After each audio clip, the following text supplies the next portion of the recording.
to Know Christ, a television ministry of the Lutheran Church of Peace in Platteville, Wisconsin. Here is your host, Reverend Jeff Pedersen.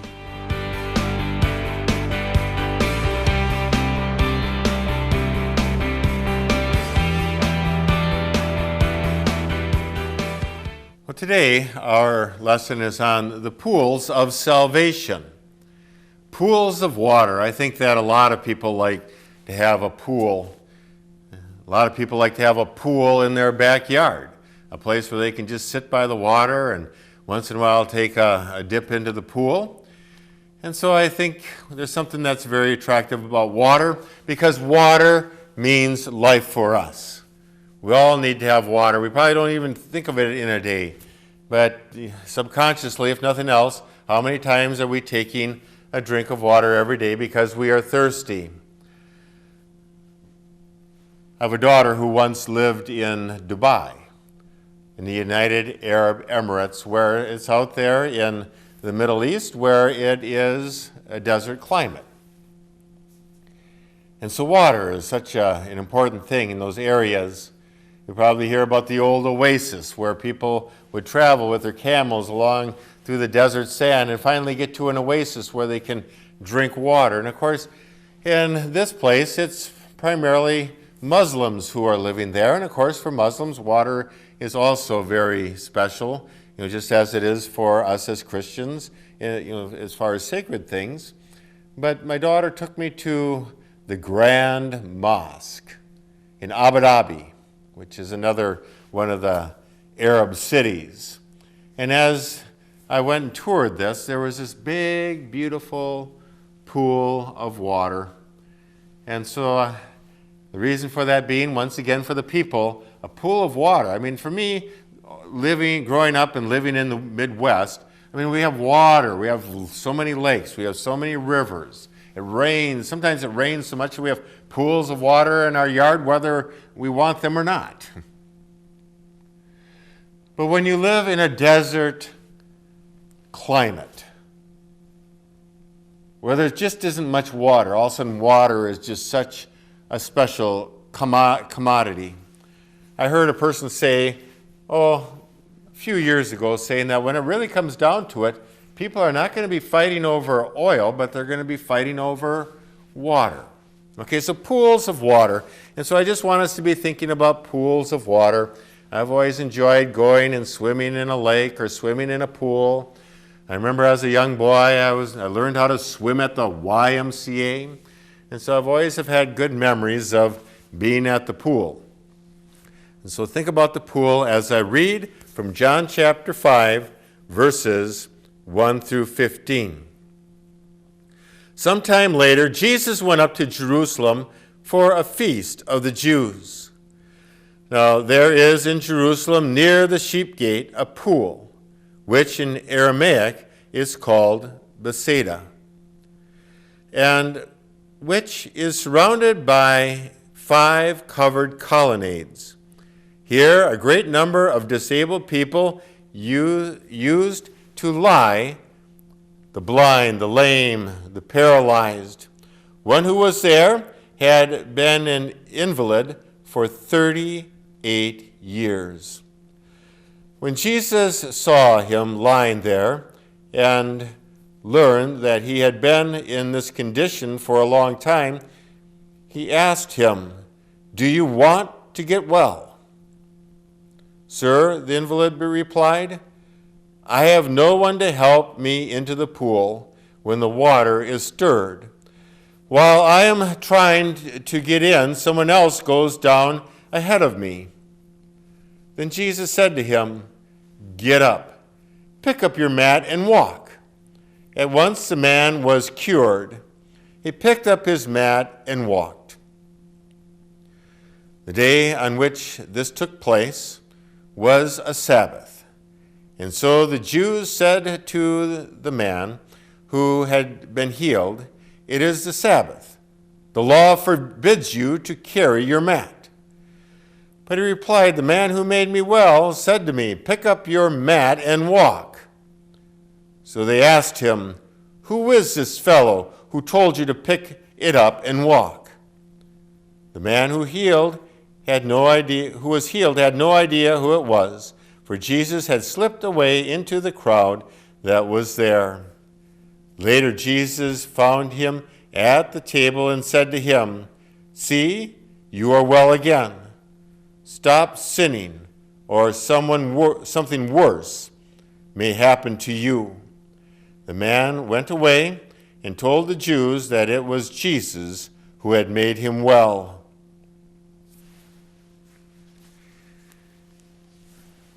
In Jerusalem, here again, Jerusalem is the holy city. Of all the cities of the world, that's the holy city. That is the place where God was acting and doing so many things. It was there that the temple was, the temple where God dwelled.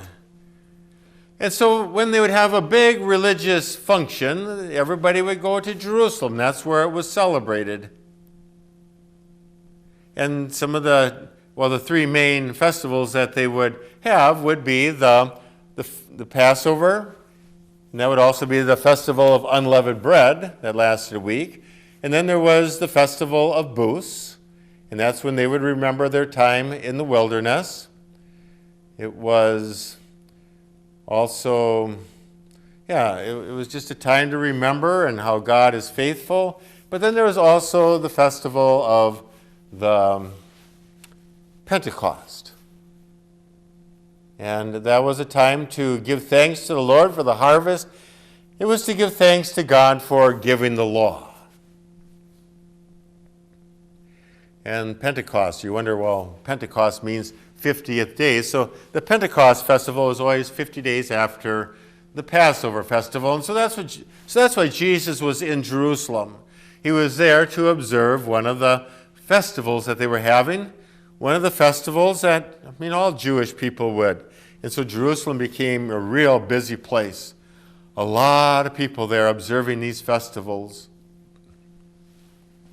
Jerusalem is still a busy place. We go there. It's a sacred place for Jewish people, for Muslim people, for Christians.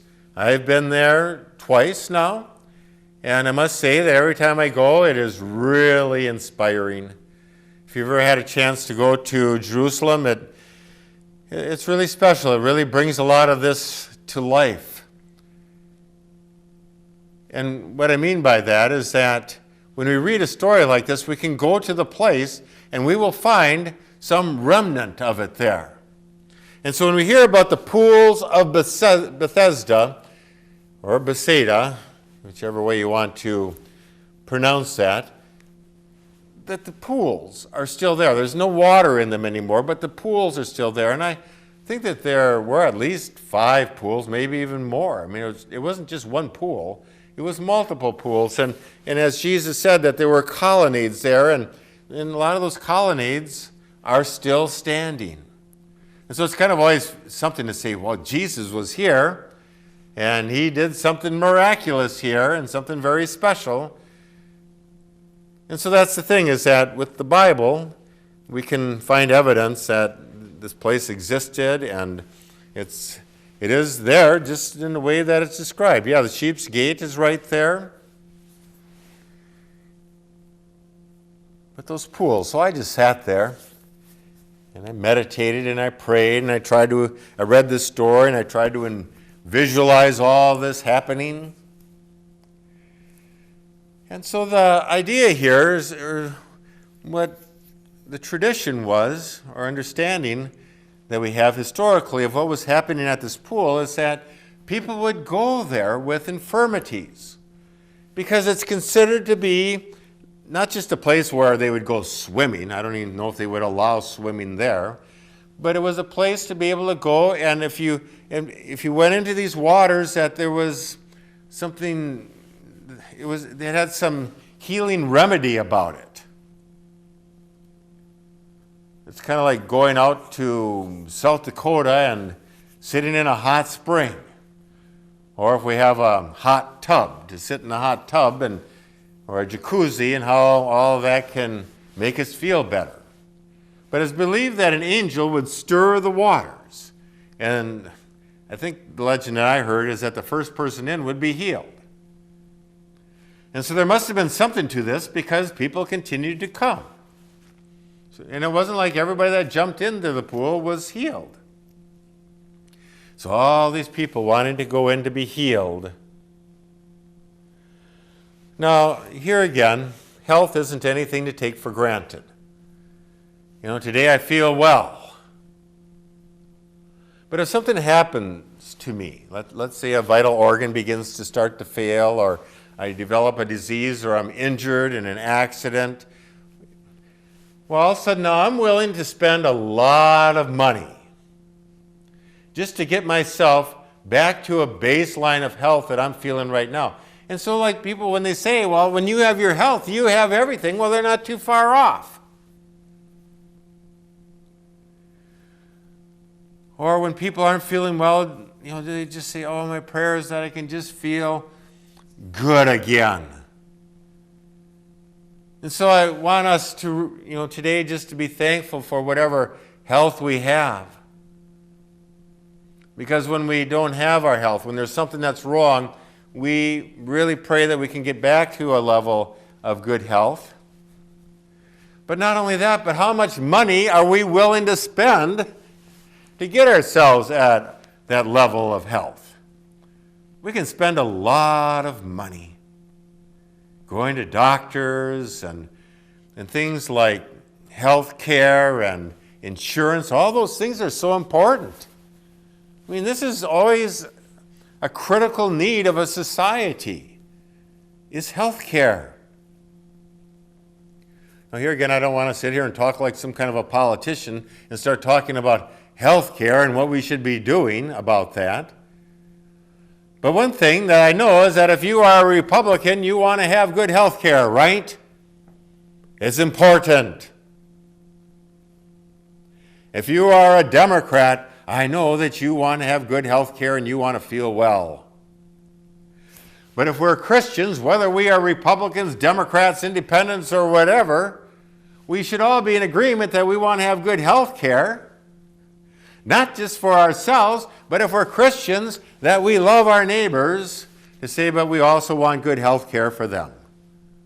There's nothing more frustrating than to know that you got a good friend or a good neighbor who's suffering, just thinking, if they could just get the proper health care, they would be fine. Matter of fact, I had somebody very dear to me who ended up dying of a heart attack.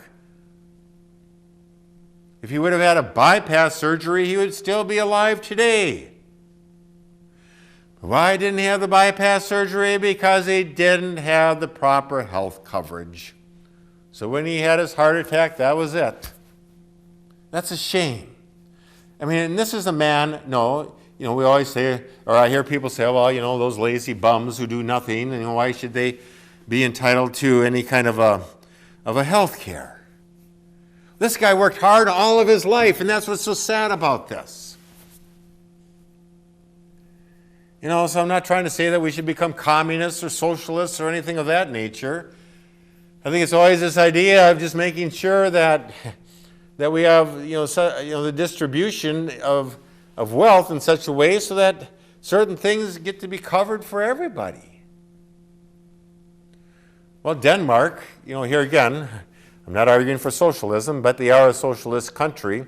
They have been regarded for most years. They get this distinction in our world that they are the happiest people in the world. Is it because the sun shines there and they got palm trees? No. Matter of fact, it's kind of cloudy and dreary most of the time. They don't have really a beach to go to as far as to sun and tan themselves. But it's because all this stuff is taken care of. Their health care. And the care of the elderly. They don't have to be worrying about, if I go into a nursing home, how am I going to pay for this? I mean, it's these kind of concerns that we should all have. And as Christians, it really is a concern that we are concerned about our neighbor's health. And so if we're not living in a socialistic country, well then, in more of a capitalistic country, how do we do this? How do we shape this? Well, we already have so many social programs. We've got Social Security, we've got public schools, we've got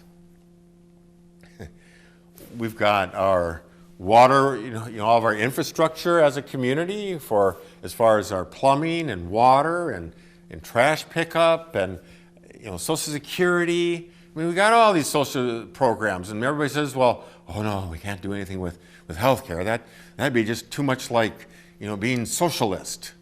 Well, public education. I mean, does that give us big anxiety attacks? I don't know.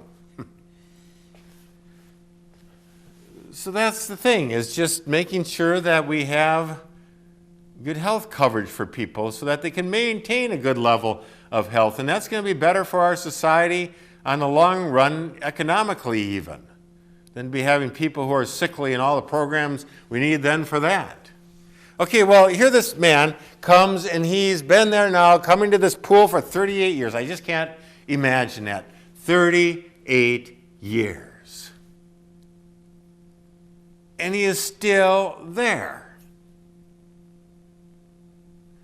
Now, here again, I've taken a class way back. Now, here again, way back, when I was in college. I took a class in applied mathematics, and so a lot of that has to do with what are the odds, the odds of things. And so let's say you're flipping a coin, you got 50% chance of, like if you call heads, that it'll be heads. Okay, well, let's say you get 10 flips. Well, your odds on each flip do not increase. But yet, the more opportunities you have to get the right flip, the better your chances are. Like, let's say, well, you get one flip in order to win the contest here, and you choose heads. Well, if you choose tails, well, you've lost. But if you get a second chance, well, here again, you get a 50% chance, and it could end up being tails. And let's say you get 10 chances. Well, each chance is still 50%, and every time you could get a tail and you could not ever win the prize. But yet, the more opportunities you have, sooner or later, it's going to turn up as a head.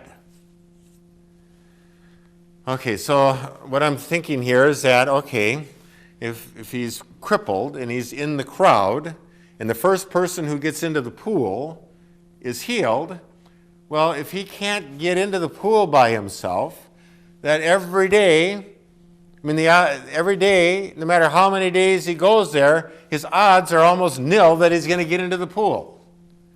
Especially when everybody wants that. That's one of the things about our human nature, is that we notice is that when somebody really wants something, they're not concerned too much about their neighbors or who's around them, because they want that. As a matter of fact, the attitude is more concerned of, oh, I've got competition, rather than saying, hey, I see you're here. Why don't you go ahead of me and get what I need? Normally it's like, oh, we got to get there early because we want to be in the front of the line. You always think of like around, Thanksgiving time or Black Friday when you have the big sale that's going to be at one of our fancy stores at 5 o'clock in the morning, and everybody is all there because there's this many people who want this much, this many items here, and so they bust the door down, or it's almost like a dam that breaks. Everybody's going through, and unfortunately, some years people even get trampled. Well, I think I bring this up because I think that's kind of what's going on here. They're all showing up at the door, and they all want the same thing. They want to be healed. And so maybe they're even trampling over everybody to get into the pool. And so the odds, even though this man's been coming here for 38 years, each day the odds are very slim that he's going to be able to get into the pool. Well, obviously, it's probably even worse than slim. It probably is nil. It's nothing because he's never gotten in. But yet, Jesus comes along, and you begin to wonder a little bit about this man. Because Jesus asks him the question, do you want to be healed? That's the whole question. Do you want to be healed, because Jesus can sense that there's deeper issues here than just the fact that he is an invalid, that he's paralyzed. And I've worked with people where it's like you need to have a change in your life. And if you go about this change in your life, there's going to be a lot of things that are going to fall into place as a result of that change. I mean, there's going to be healing. There's, all of a sudden your life is going to be able, you're going to be able to function and support yourself. But as long as you continue in this bondage, as long as you continue in this thinking, this attitude, in these patterns of life, you are going to be in trouble. But with a lot of people, it's like, I don't want to change. I don't know any other way of life than the life that I have right now. And in psychology terms, we call this learned helplessness. Even when you're offered a better life, a better opportunity, it's like, I can't do it. Matter of fact, my life is such, and I got all these coping mechanisms now that I know how to survive in life right now. As dysfunctional as my life is, somehow I'm surviving, based on all these helps and programs and these certain people, somehow I'm able to kind of limp along here in life, and just the thought of walking and running properly, that just kind of frightens me. Or in other cases, I don't want to give it up. I don't want to give up my addiction. I don't want to give up my pattern in life. I don't know how many times I just say, if you just get off of drugs, if you just get off of your drinking, or if you just would like to start working hard, or get a job. It's just like, no. I mean, there's been times where I've actually have gone and almost applied for the person. And no. And so I think that, I think that's a lot of what Jesus is dealing with here. It's just trying to say, I think the problem here is not getting into the pool. I think the problem lies outside of the pool here, and it lies with you. Because a lot of times people just, life is offered. Jesus offers to people life, and it's just like, no way. I'm not going to give up my life and the way that I'm living my life, as horrid as it is, to follow Jesus. I'd rather live in, a life of my sin. That's what I enjoy doing, and for me to, I wouldn't even know how to live a different life than what I'm living right now. And that's this man at the pool. I mean, how many people do we know? Your whole life can change right now. You just have to want to change. And the stubbornness of, oh no, you just keep all that religious stuff to yourself, or keep Alcoholics Anonymous to yourself, or Narcotics Anonymous, or Overeaters Anonymous, or whatever it is.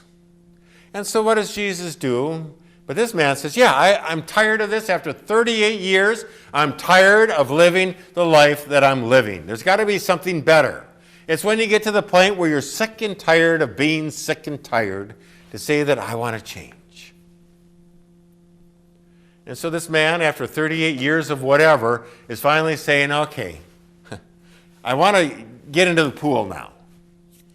For all this time, I really haven't wanted to go in there. But he now wants to change. He says, yes. And Jesus just speaks the word, pick up your pallet and walk. In other words, Jesus has now changed this man. Jesus has now done something internally in this man's spirit. Because this man, I have a sense, has been paralyzed by his sin, and by his attitude, and by his hardness. And now that he's been forgiven, he can now walk. And that's the whole thing, he can now walk. Our life, so much of it is just, we're body, mind, and spirit. And if there's one aspect of that, that's if we're ailing spiritually, that's going to affect us spiritually or physically and psychologically. Just like if we are hurting physically, that's probably going to hurt us spiritually as well as psychologically. It all goes together. And so why does all of a sudden somebody who has been forgiven and whose guilt has left and this big burden that's weighing their heart, why all of a sudden can he walk? Well, he's been relieved of it, because this is what's been paralyzing him. There really wasn't anything physically wrong with him to begin with. It has to do with his spiritual self. And that's what Jesus is also trying to teach the Pharisees and the Sadducees. Because here they're condemning this man, saying, you're breaking the Sabbath law. Well, the Sabbath law, to carry a mat. Well, the thing of it is that these people, they are creating laws on the laws, meaning that there's nothing wrong with carrying a mat on the Sabbath. This is a man-made law now. They've made a man-made law based on God's law. And now Jesus has come to free us. And what's sad is that I see a lot of Christians, they just take now the New Testament and they've just made more law out of it. It's like, no, Jesus came to free us from it. Don't create more laws. You have been set free. So live and walk and run in the ways of the Lord.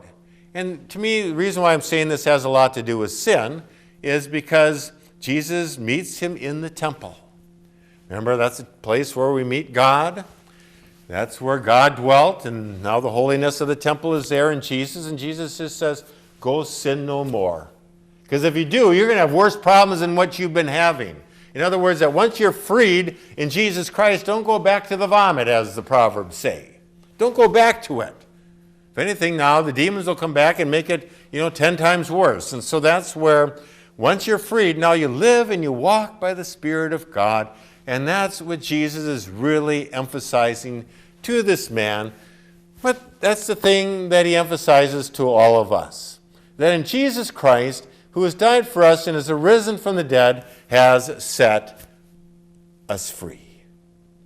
Free to be the people of God, to go into his temple to worship, but then in our lives to be filled with the Holy Spirit, to walk now straight up with our conscience cleared in all the confidence to be the person that God wants to be, living according to his promise and his purposes. You have been watching To Know Christ with Reverend Jeff Pedersen, pastor of the Lutheran Church of Peace in Platteville, Wisconsin.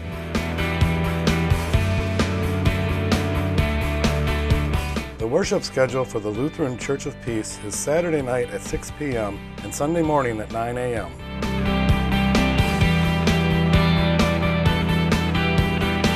A collection of Pastor Pedersen's Christian books can be found at Amazon.com. His latest book is called Sharing Our Faith in the Covenant of God's Grace.